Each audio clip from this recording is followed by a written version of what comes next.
My name is Dean Costa, and I'm next on RecTech Podcast.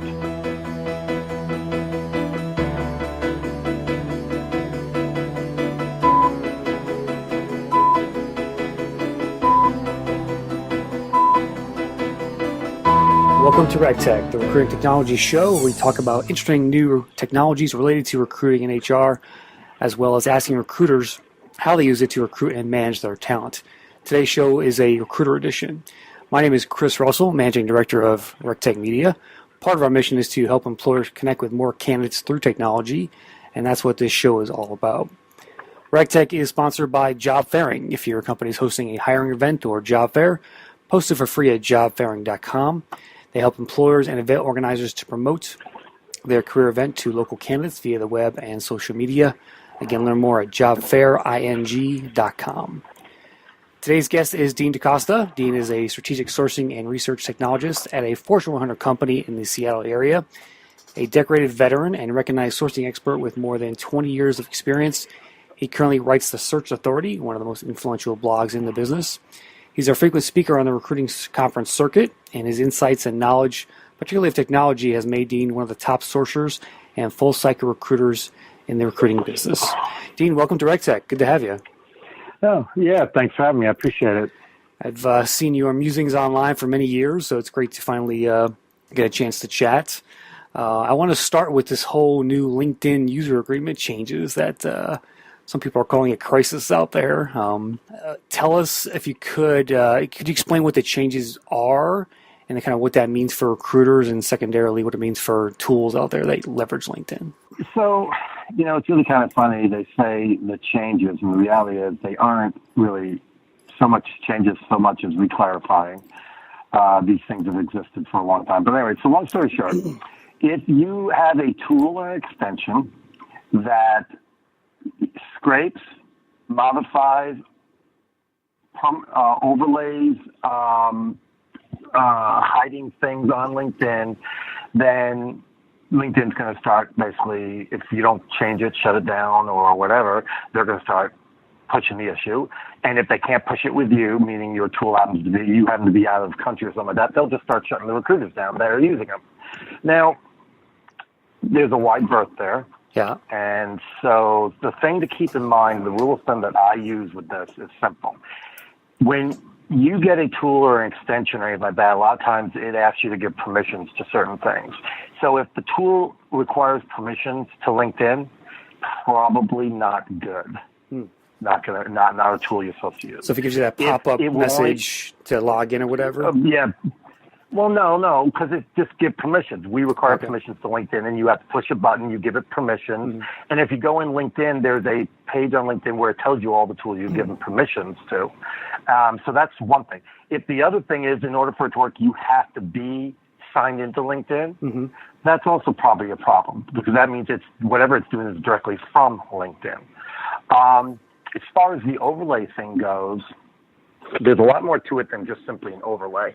So number one, it's an overlay that adds to the LinkedIn UI or the LinkedIn page itself and hides other things that are supposed to be on the LinkedIn page. So as an example, if it adds a button, that's an overlay and that's a no-no. If it's got like a little icon there, which can be moved around, whatever, and you have to actually push it for it to open up and do anything, that's different, because that's not permanent, and it doesn't permanently hide anything, and it's not actually on top of LinkedIn, it's LinkedIn. Mm-hmm. So that's different. So those are the main things to look for. There are some tools that still are legit and can work and don't violate the user agreement. There's some tools that can't.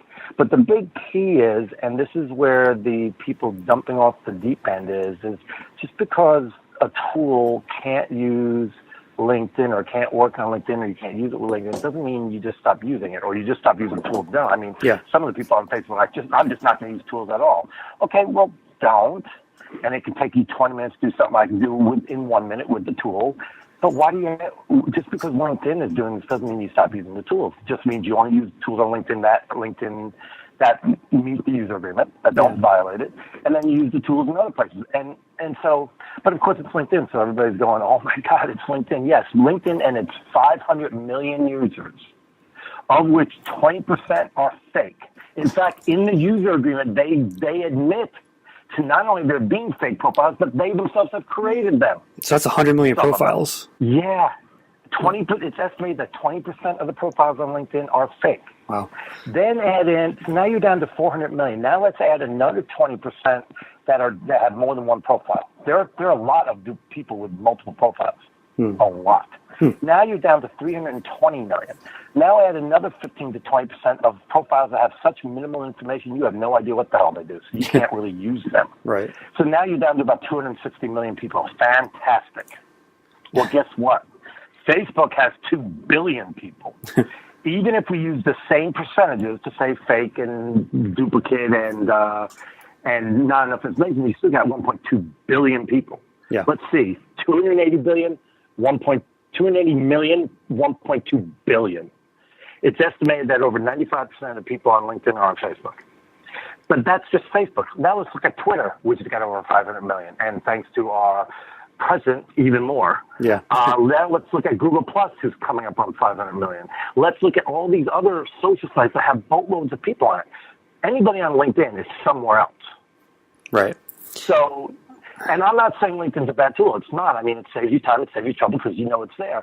But I'm just saying, don't feel like, oh my God, what am I going to do now if LinkedIn doesn't let you use these tools? Yeah. It's, there are other things you can do. And then let's get real. With no tool at all, every tool, every extension out there is great. It saves you time. It saves you trouble. But there is nothing any of them do that any good recruiter or sourcer who has learned how to do things the right way can't do without them. I can find a work email for anybody on LinkedIn. All I need is first name, last name, and where they work. Yeah. I can find it. It'll take me longer than the tools, but I'll still find it. And worse, I will probably be able to find a personal email for anybody on LinkedIn without using any extension or any tool, just using my own methodologies or a website or something, or just searching or whatever, because they're out there. And so all the tool does is say, instead of taking 10 minutes to do it, you can do it in one. Well, that's 9 minutes you save. You do it 100 times a day. That's 900 minutes. Do the math. That's 10. You're saving a lot of time. That's several hours you're saving. Yeah. I can do a lot in a couple. If I get a couple hours a day back in my life, I can do a lot in a couple hours. Yeah. So that's the whole thing. What percentage of tools do you think this affects overall in the market? I mean, on the surface, just from a kind of, almost an outsider standpoint here, it seems like they all may be affected. But tell me, so what percentage do you think are? It depends on. That's a tough one to say because I mean, there are a boatload of tools. If I look just at extensions and I look just at the ones that find contact information, off the top of my head, I can think of at least 2, 3 that it affects, and 2 of them have already taken their extension off of LinkedIn. So of the top 5 that I utilize, and we're not counting Connectifier or Connectifier social links because those are LinkedIn tools, and so of course they're exceptions to the rule because LinkedIn owns them. So of the 5 that I'm thinking about, it affects. 2 of them have already removed it. The other one needs to remove it, and then the other 2 are good to go as of right now, unless they do another change in the user agreement. So what are the names of those tools? They decide.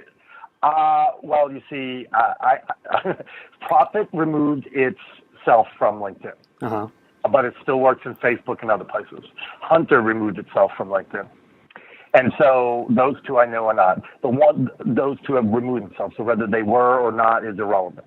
The one that I know should remove it too, I'd rather not say because they may be in agreement, they may be in talks with LinkedIn or something right now. And if I say it, it may change, so I'd rather not. And then the 2 that are, I again would rather not because Big Brother is watching. I don't know if you remember, but about 2 months ago, somebody found a workaround for something and they posted it on Facebook. A workaround so you could view a page without actually signing in. They posted it on Facebook, and within an hour of being posted, it was shut down.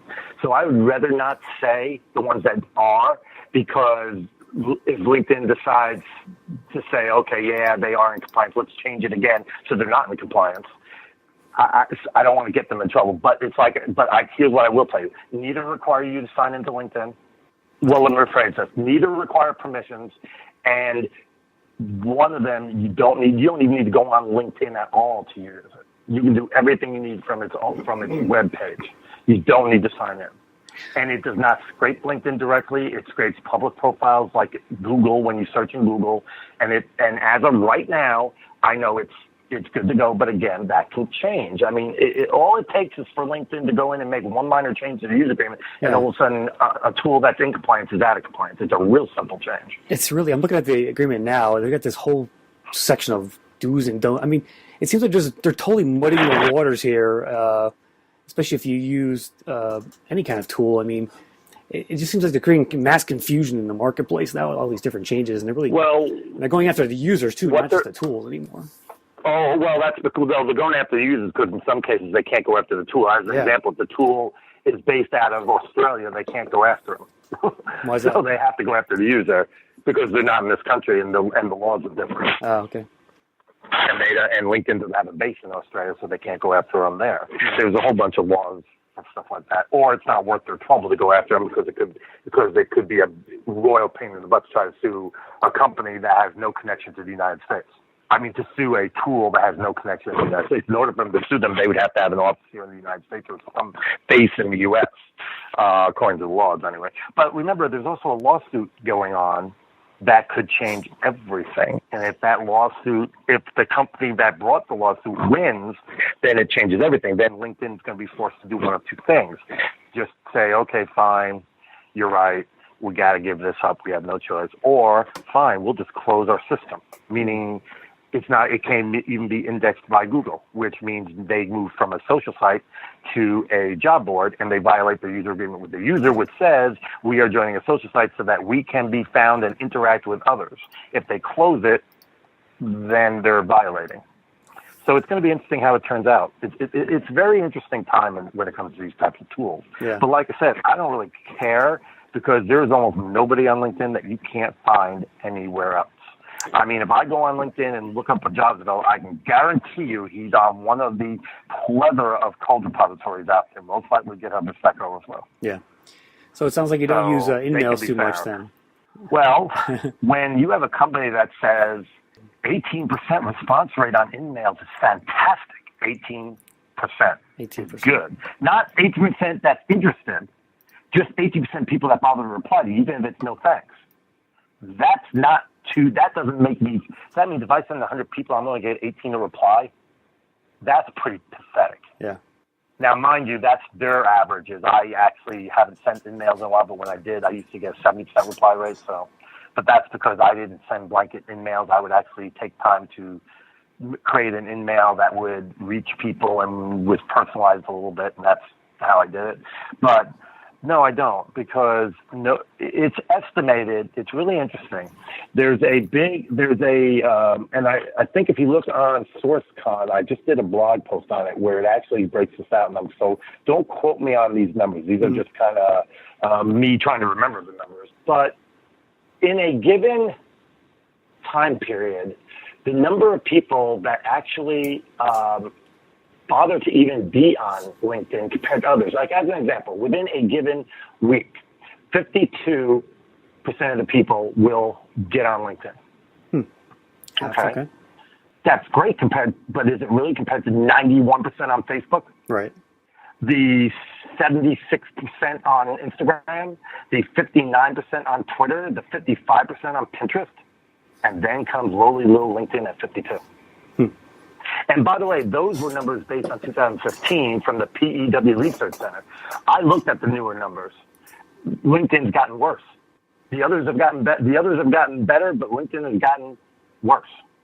So think about it. Which site should you search? A site where people will check once weekly 52% of the time, or a site where people are checking 91% of the time? Do you have a full license, or you just use a more of a basic version of LinkedIn? Well, Lockheed Martin, the company I work for, has LinkedIn Recruiter license, and I do have one. But I don't use it very often, to be honest with you. Yep.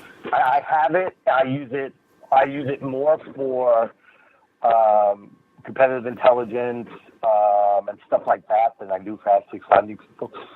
So what other tools do you use, Dean, as part of your kind of everyday recruiting? What could you share with us as far as other tools? Okay, well, first thing you need to be aware before I go sharing tools, because I've heard this is a big deal now all of a sudden, is I get told about a lot of tools in advance. People will contact me about tools, wanting me to test them, wanting me to give them feedback, and wanting me to tell them how to make it better and stuff like that. So because of that, that kind of makes me a advisor. Okay. So I have to tell you all, I'm an advisor on a lot of tools. Now, my idea of being an advisor for me is not I'm going out there selling it. So any tool I tell you about doesn't mean I'm telling you should use it, you should buy it or anything, because I'm not. My idea of being an advisor is to try to help the tool become the best tool it can be for us in sourcing, because the better it is, the better it helps us. Mm-hmm. So that's my mind frame, what I consider to be a advisor, okay. Not me trying to help them sell or help them get a bigger market share. I can give a flip left side of that. I just want the tool to be, if the tool is as good as it's supposed to be, it'll sell itself. Right. So the tools I use. So as an example, there are, HireTool is probably my favorite tool right now, far and away. It just does so much, and as far as a true sourcing tool goes. And so it's pretty much my go-to tool. It's AI sourcing part of it. What's the best part about HireTool, do you think? To me, well, it's really funny. To me, the best part of HireTool are the people, because if anybody calls them with a problem, you will get it fixed they'll be on it immediately and fix it. If you have an idea you think is really good and they agree, they'll add it. And I think the best thing about HireTool is that they're always looking to add things. I mean, literally, we're talking right now, and I know what HireTool to do. I will bet you money by the end of the week, I will get an email saying, hey, we've just done this. Because it seems like every week they're adding something, whether it's they're adding more social sites that you can get to, or they're increasing the number of profiles, contact info you can find on certain plans, or they have their own search or their AI, or and that's just so rare nowadays. Put in case, I hate picking on LinkedIn. Like I say, it's a great tool. It is what it is. But look at LinkedIn. When's the last time LinkedIn gave us anything new? They keep taking stuff away. Exactly. They're taking away and charging us more, but giving us less, and then getting mad when we find ways to get what we really need. Yeah. The only thing they gave me recently that I get kicked out of is the little Knight Rider eye when you first sign in and it goes back and forth. That's the only thing. And I just think it's cool because I know who Knight Rider is, and that's what it reminds me of. But other than that, they haven't given me jack. And so this tool is constantly giving something. And the other thing I like about it is they've integrated themselves into the sourcing world. They write blogs constantly, and they're not all about HireTool. They're about different subjects that have nothing to do with HireTool. So they're not always about trying to push HireTool. They're just trying to be part of our community. They want to be part of our community. They are a sourcing tool. They're not trying to be an ATS. They're not trying to be a CRM. Mm-hmm. They're not trying to be a job board or a contact manager. They are a true sourcing tool. They get you through the beginning part of your sourcing life cycle. Creating a string, finding people, finding contact information. That's what they do. And they do a great job of it, and that's why I think I like them so much. Yeah, there are other tools I like a lot, too.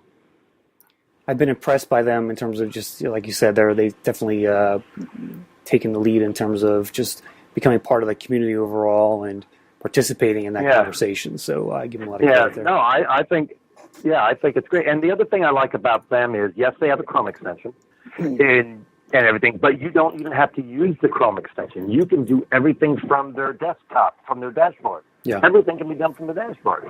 And that's the other thing I like about them. So, literally, I sign into LinkedIn to check my email, and that's about it. And I don't stay signed in. I sign in, check my email, then I sign out. And the reason I sign in and out and don't stay signed in is just in case somehow some program decides to get access to LinkedIn and I forgot about it or I don't know about it, then if I'm not signed in, it can't do jack. So I just stay signed out. Plus, if I'm signed out, that means LinkedIn can't see everything I'm doing as well. So it's kind of a dual thing. So I do both. And a lot of times when I sign into LinkedIn, I'm using a VPN anyway, so it doesn't much matter.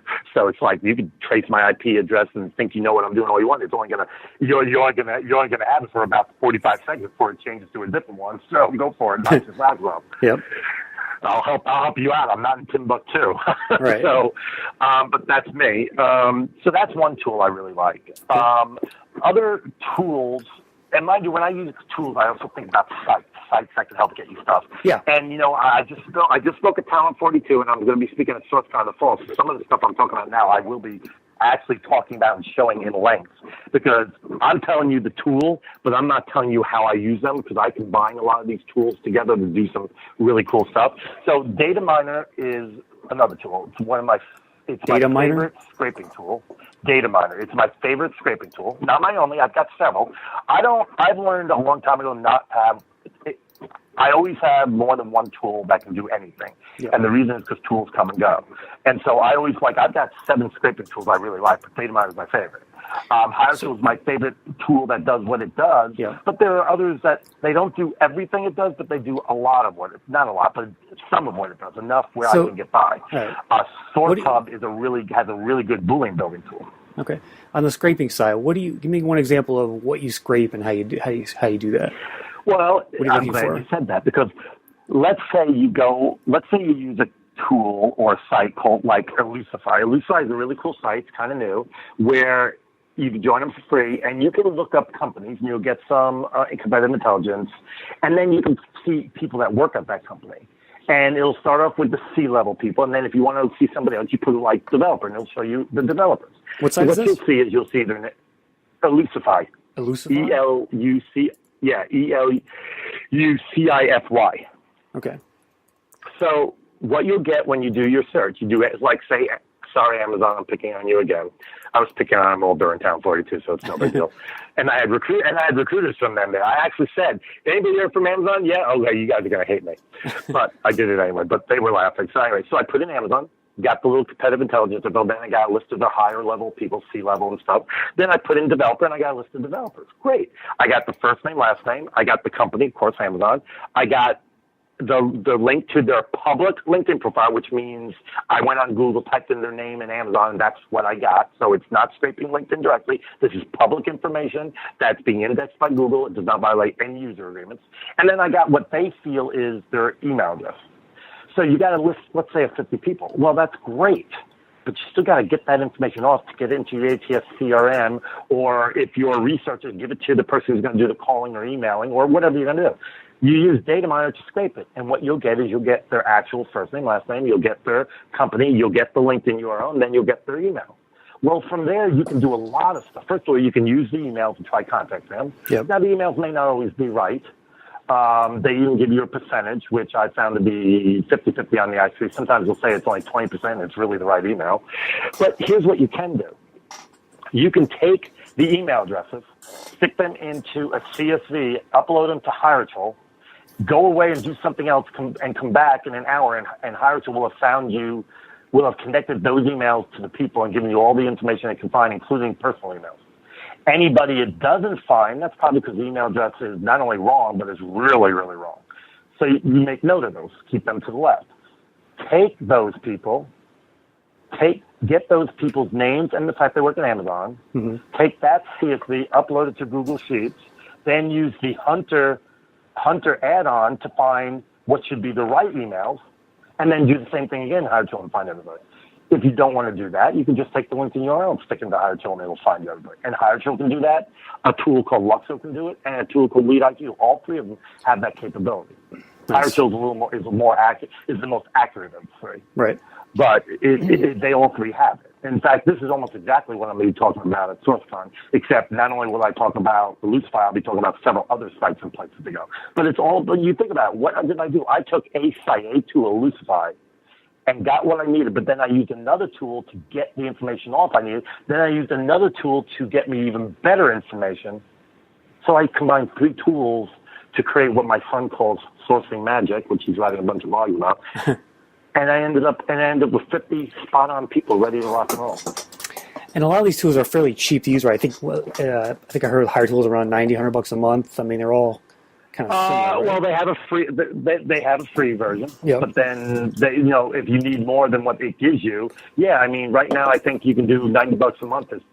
You should be able to get by with $90 a month. Now, if you're a big company and you got several recruiters that you want to use the tool, you buy their team package, because there are some things you can do in the team package that is pretty cool, like leave notes so people know what each other's doing and everybody gets to see what's going on, and just some analytics. So some pretty cool stuff.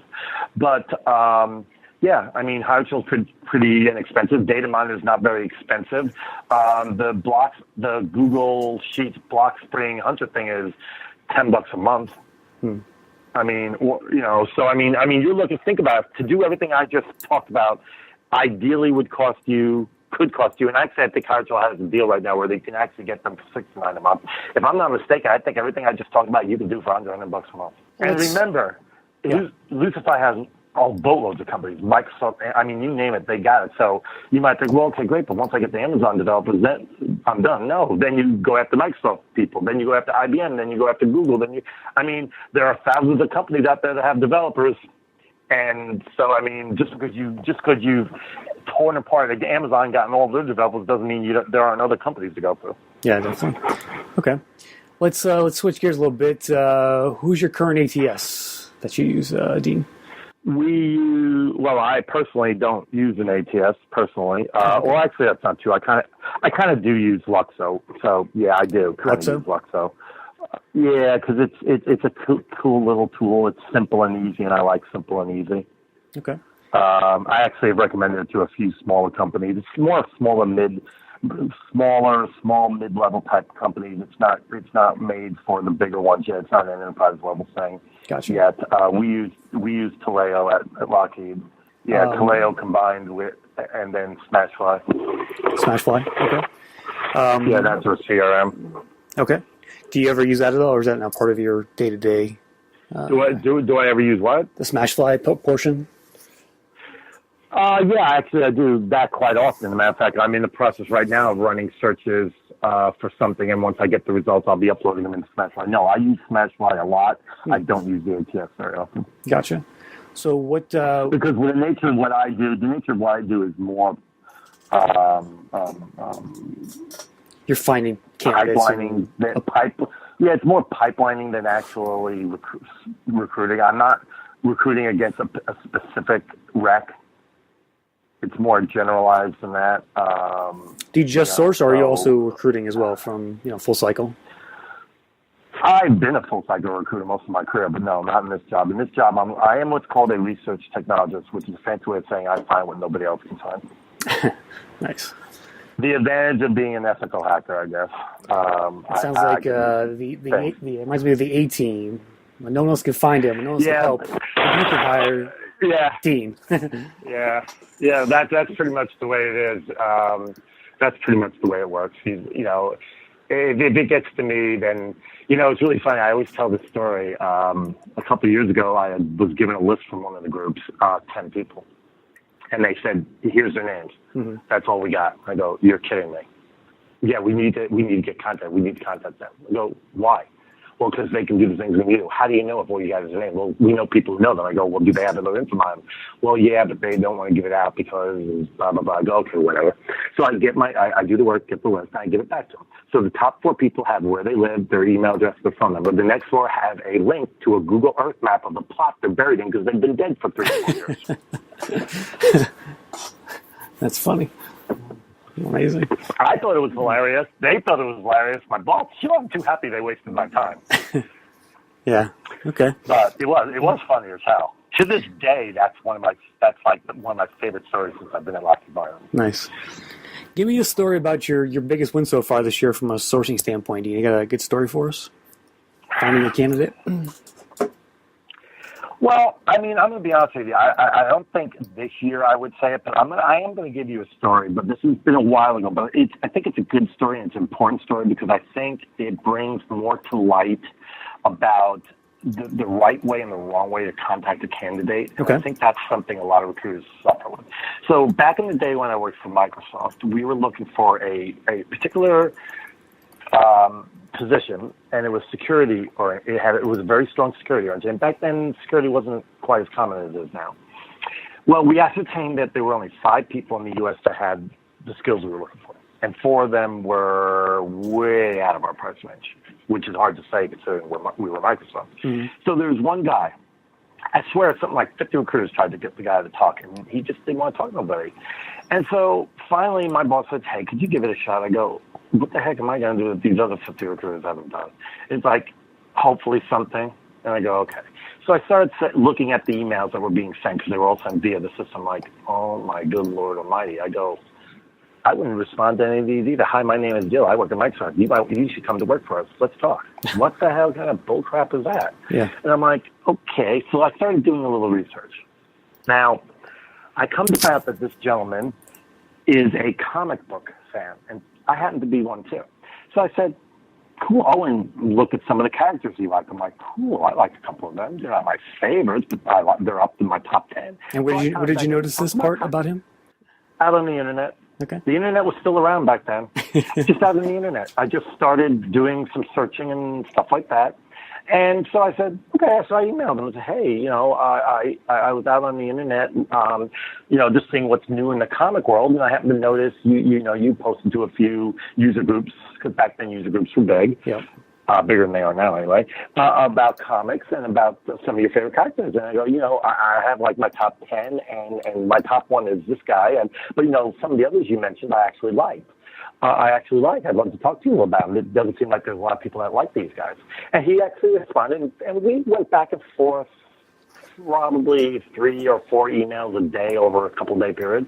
And then he finally said, so who do you work for? I go, I work for Microsoft. He goes, what do you do? I go, I'm a recruiter. He goes, oh, so you really want to recruit? And I go, no, I want to talk comic books. And I immediately went back to the comic books. And then about a day later, he goes, so you really didn't contact me to recruit me? I go, no, I want to talk about comic books. Why? Have people been contacting me? Yeah, I've had a boatload of people contact me. I go, what about? And he's like, I don't know. I haven't talked to him. I go, you want me to see if I can find out? And he goes, sure. So I delivered that. Yeah, we got this role, and you're a perfect fit, so I guess they're all after you. He goes, and you're not? I go, not my role. I'm not working on it. I'm here to talk about comic books. So what do you think they're going to do with? And I just went right back to the comic books. I never allowed it to stay there until he finally said, hey, listen, let's talk. I'm kind of curious now about this role. I go, well, but comics. And he's like, well, we'll talk comics, but let's talk about the role. Long story short, 2 weeks later, he was hired. That's a pretty good closing job. And you made him come to you, basically. Yeah, exactly. But it was all about finding a way to connect with them and make them feel comfortable, make them feel like that you were trustworthy. And I'll be quite honest with you, the conversations about comics were really cool. I enjoyed them. I really, at one point, before he actually pushed the issue enough for me to actually talk about the job, I actually was like, I don't care if he takes the job or not. I just like, this guy's smart as hell. He's cool. I like the directions. I actually liked that. And to this day, him and I still communicate about comics. Nice. And this is like 10, 11 years later, and we're still communicating about comics. But I mean, I stay in contact with I hired almost over 500 people during my time at Microsoft, and so I stay in contact with almost all of them. I think there's only a couple I'm not in contact with, and that's because they moved out of country or back out of country, depending on where. So, I mean, that's just something. But yeah, to me, that was a huge win because it was something nobody else could do, and because at the time, customization of emails and doing these types of things wasn't very prevalent. Right. I mean, we're in Microsoft, and just the name Microsoft normally brings them in. And so no one ever thought about doing that. And so for me, I thought that to me, that was just a cool story. Yeah. And yeah. Are recruiters getting better at customizing these pitches, do you think, overall? I mean, we've talked about it. We've been talking about it for years now. Are we getting better as a profession in terms of that? Well, I think you need to, it depends. As a whole, no. As a segment, yes. And let me explain what I mean. Mm-hmm. Holistically, no, because there are just too many young new recruiters coming up that just aren't being taught any better and don't know any better and just start throwing flies at, just saying, I'll just send 5 generic emails and at least 5 will come back to me or something like that. Right. But in segments, the ones that have been around for a while, that learned how to do things the right way, the ones that aren't database recruiters or rely only on LinkedIn or something, they've learned and they are getting better. So some are getting better. Some are not getting better. And it's really bizarre because there are tools out there to help you write emails.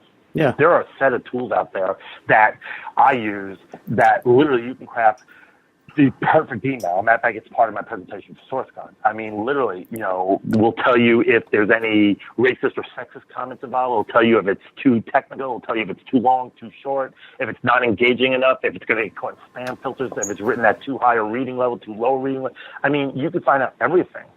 So it's almost why. I mean, Texio has a tool for recruiter emails. It's a beta that will tell you an idea of how good the email is and how to make it better. And then JobLint has a tool that'll tell you if you have any racist, sexist jargon or anything in there that could offend people. And you'd be surprised some of the things it picks up.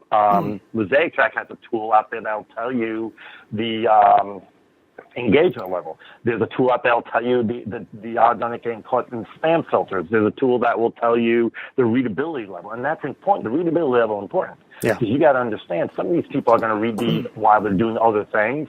Some will be read on a mobile device. Some might be read by Alexa or OK Google or some other tool, and those tools don't work. The higher the reading level, the worse they work because they struggle saying certain words. They're not 100%. It's not like they're the Starship Enterprise computer that can read anything. They're not there yet. So you want a particular reading level. So there are tools out there to help you do all this. I mean, but people just either don't know about them or don't use them, or both. Yeah. Well, Dean, last question for you as we wrap things up here. I work with a lot of HR tech vendors. When it comes to vendors pitching you on, buying their tool or using their tool, what are they doing wrong today, and how should they approach recruiters and sources like you? I think it's gotten better, but as a whole, when they approach me saying, hey, we got this tool, we think it's fantastic, we want you to check it out, that's kind of not, it's more like, hey, I guess it's a little too much in my face for me. Mm-hmm. Hey, we got this tool we created. We'd love for you to play with it and check it out and tell us how we can make it better for the recruiters and stuff. I want it to be more, when you approach me, make sure you're approaching me from the perspective of the recruiter, not from the perspective of your tool. Because frankly, okay, great, you got a great tool. There's also 30 others that can do it. Mm-hmm. I want to hear from companies that care about us as the recruiters and sourcers and staffing professionals, not about their tool. So how they can help you do your job better? No, because that's an assumption that I've had people do that, and I've checked the tools out. I'm like, yeah, that ain't helping me do my job better, dude. Sorry. Okay. Don't assume. Okay. How about simple? Hey, we have this tool. We think it can really help recruiters. We'd love you to check it out and tell us what you think, and if we're on the mark, and how we can make it better to help you guys. Have it more about how can you help us, not how can we help. Because some of them was like, hey, we got this tool. We want you to check it out. It's more about, okay, so why do you want me to check it out? So that you can make money? I mean, make it about what you can do for us, not what we can do for you. The same thing like the candidate. Yeah. When you contact the candidate, it used to be you could say, hey, we have a job. Back in the day when there were more people, candidates than jobs, you could literally say, I have a job for you. Here's what you can do for us, and they'd be great. Now, you got to tell them what's in it for them. Well, tell me what's in it for me. What's in it for me as a recruiter, not what's in it for you. I've had one company contact me and goes, hey, we have this tool. We think we can make a lot of money for it. We want you to check it out. No, because I don't want to make you a lot of money. Hey, we have this tool. We think it's a really great tool. It can help the recruiters out, get the job done, and get it done quicker and faster. We'd love you to check it out, get your feedback on how we can make it better to help the recruiting community. Okay, now wait a minute. You want to help us? I'm on board now. All right. You get the difference? Yep, definitely. Does that make sense? It does, yeah. Yeah, it's just about the way. Yeah, it's just about the way. And then I had one person make it sound like you'd be doing yourself a favor to check this tool out. Really? You think so? I'm doing myself a favor? And then the bad part is I usually already know about the tools. When they contact me, hey, we got this new tool. No, you don't. Yeah. You got a tool I've known about for about 3 weeks because I've heard about it already. I was just waiting for you guys to release it so people could play with it. I mean, no, not new. Do your homework. I mean, even... Yeah, I keep track of what's going on out there, pretty well. So I kind of know what tools are coming, what tools aren't coming. And, and even if it's a tool I haven't heard of, it's not usually a tool I've never heard of. It's usually that specific tool. So I think last week somebody was telling me about this new ATS. I'm like, I know about ATSs. And they showed me, they were cool. They showed me the tool, and it did nothing any different than any other ATS. The only difference was where it put certain pieces of information was a little different. Instead of the email address being in one spot, they put it down a few spots, meaning instead of the person's name and then their email, they put the person's name, their address, where they work, their title, and then the email, which was bizarre because it was a personal email, not a work email. If it was a work email, I'd say, okay, after where they work, that would kind of make, but a personal email after where their work address doesn't make any sense to me. Yeah. It's kind of the wrong place for it. All right, Dean. Well, I certainly appreciate the info today. I think it was a great conversation, and thanks for educating the audience, which I think you did. So, how can people connect with you out there? Tell them where to go. Well, you can go on my LinkedIn page, and there's my email address, phone numbers there. You can go on my weebly.search30.com, which is my webpage. I'm also on recruiting blogs. I have my own recruiting blog page. Yeah, I'm pretty easy to get a hold of. Gotcha. Most of y'all are recruiters and sources listening. If you can't find my email address, phone number, time to find a new job, dude. Because I'm easy to find. I try to make myself as easy to find. I have a YouTube page with videos that I put up every week on tools and stuff, and my email address is there as well. All right, I'll try to link to as much of that as possible in the show notes. Dean Costa, thanks very much for joining me. Oh, thanks for having me. That'll do it for this edition of the RecTech Podcast. Thanks again to our sponsor, and remember to check out jobfairing.com for promoting your hiring event. Follow me on Twitter at Chris Russell or visit rectechmedia.com. You can find the audio and links for this show on our blog. Subscribe via anytime on iTunes, Google Play, or SoundCloud. Thanks for listening, everyone.